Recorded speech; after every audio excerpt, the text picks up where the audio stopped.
Hi, I am Dan Zengel with Regenitech, here with Don Lipscomb once again. And we're going to be talking about the use of platelet rich plasma gel to help patients that are receiving wisdom tooth extraction. Okay, so something I'm sure everyone's familiar with. You've probably either had a molar removed or wisdom tooth, or you've seen someone who has, and this is when a lot of times people have the gauze in their mouth. And the whole idea between putting the gauze in a patient's mouth is to prevent a dry socket. Okay, so that is the major complication that results from wisdom tooth extraction is dry socket, and this is something that can occur after a tooth is removed, and there is a failure of a proper blood clot to form in the cavity or the space that's left over after the tooth is removed. And dry sockets are very common, especially in impacted wisdom teeth. We're seeing even today with all the modern technology and surgical procedures, still about 25 to 30% of patients end up developing a dry socket. Now this is often attributed to patients not doing a great job of following post-operative instructions. Okay, so when you go to the dentist and get wisdom tooth removed, they're going to tell you not to smoke, probably going to tell you not to drink alcohol for a little while, and to avoid using a straw, and you need to keep the area clean from food debridement. So there's a lot of things that can go wrong on the patient's side in terms of what they do after surgery. But regardless, it's still a major issue, and when a dry socket does occur, at best, a patient's probably going to have some pain for a little while, and at worst, this could lead to much worse things, like bacterial infections in the jaw, necrosis of the jaw, and it's something that could affect, not just the elderly, but really there's a lot of people who are at risk for dry sockets. That includes people who smoke, people who drink, women who are taking oral contraceptives, birth control, or even people who grind their teeth at night when they sleep. I mean, there's a lot of things that can lead to a dry socket. Don, I hear you were lucky enough to have a dry socket. Oh yeah. However, I was much too young to smoke or drink. Oh, okay. But I had 4 impacted wisdom teeth, and just statistically, it's almost 100% chance that something's going to happen. But yeah, so I developed a dry socket in one of my wounds, and it was just horribly debilitating. I mean, it's exposure of bone, and it's really painful. And after 2 or 3 days, you just feel like your face is going to fall off. Okay. I mean, it's really awful. Yeah, it sounds and like so it. this study actually hits really close to home for me, because when your teeth are impacted, they have to extract more tissue. They actually have to go in and extract bone. So it's really crucial for that clot to form. Right. And it's really crucial for a proper blood supply and the bone to start regenerating. And, so in the normal healing process after extraction, so blood rushes in to actually fill up the space, and that is what forms the clot. And gradually it's replaced with new tissue growth like fibroblasts and endothelial cells. And this is produced from the leftover remains of what's sort of still there in the structure of the jaw. And as healing progresses, this tissue growth develops into mature woven bone to fill the gap, and gum tissue to overlay it. However, as you mentioned, sometimes the clot fails to form, and it might not form because of a poor blood supply, like people who smoke a lot or drink a lot of alcohol. Also oral contraceptives, that's known to impede the blood flow to different parts of the body. However, abnormalities in bone density in the jaw can also cause that.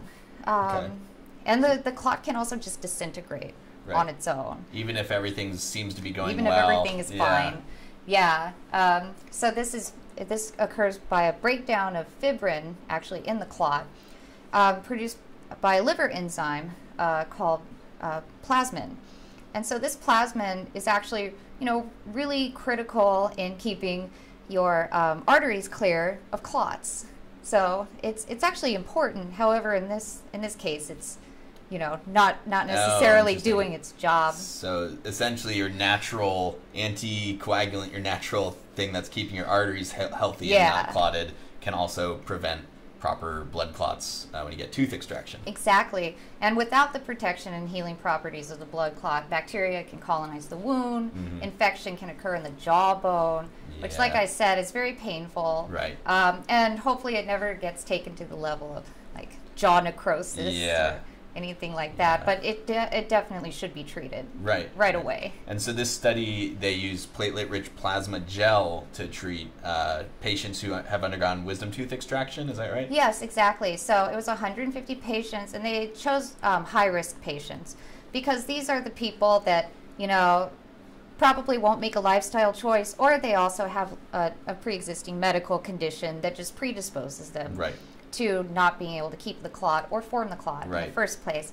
So this PRP gel solution, it's theorized that it will actually take place of the clot. So you're basically putting a clot in before the clot has time to either dissolve or just not form at all. Okay.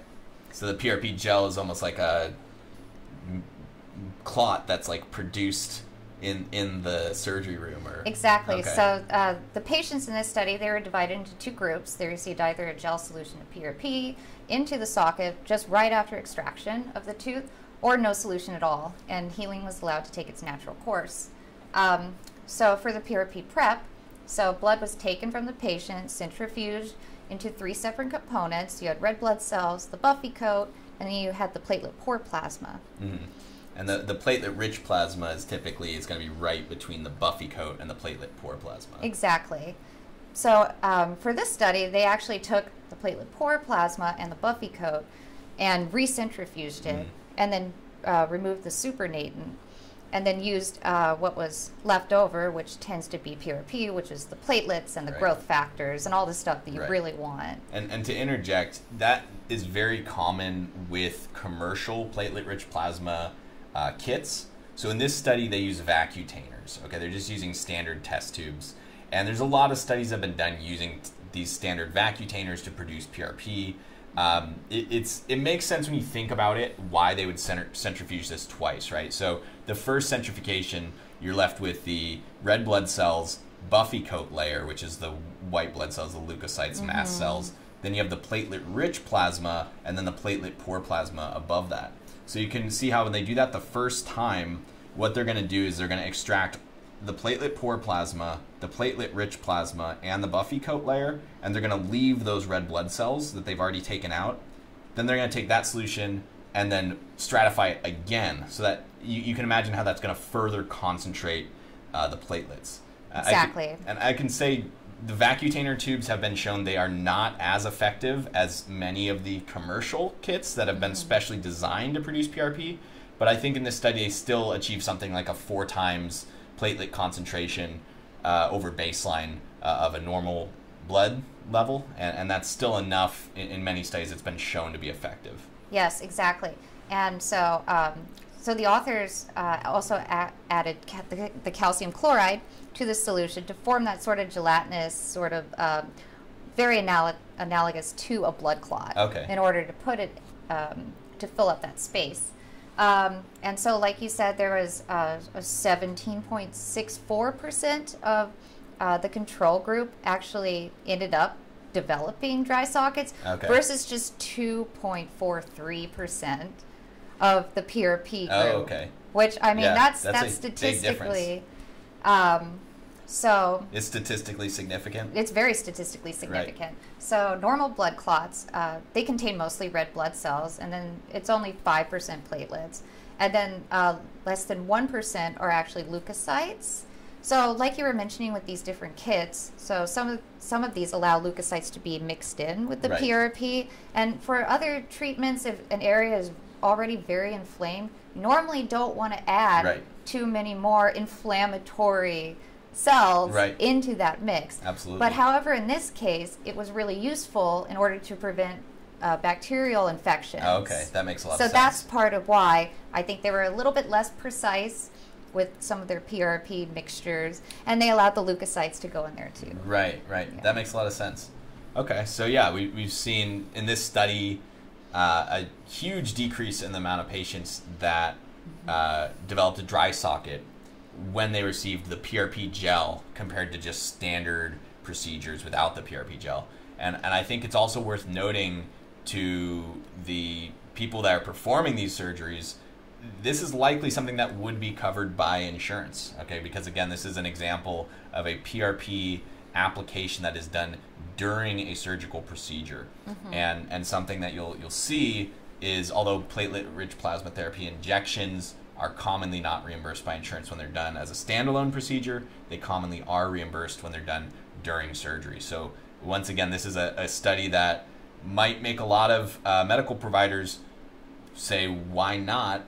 You know, what reason would you have to not do PRP during a wisdom tooth extraction if it's going to help you improve outcomes and you're going to be reimbursed by insurance? Yes, I think overall this study, they even quantified the platelet count, and it was 4 times higher than what's normally found. So you ended up with, around 20% platelets in the clots. Right.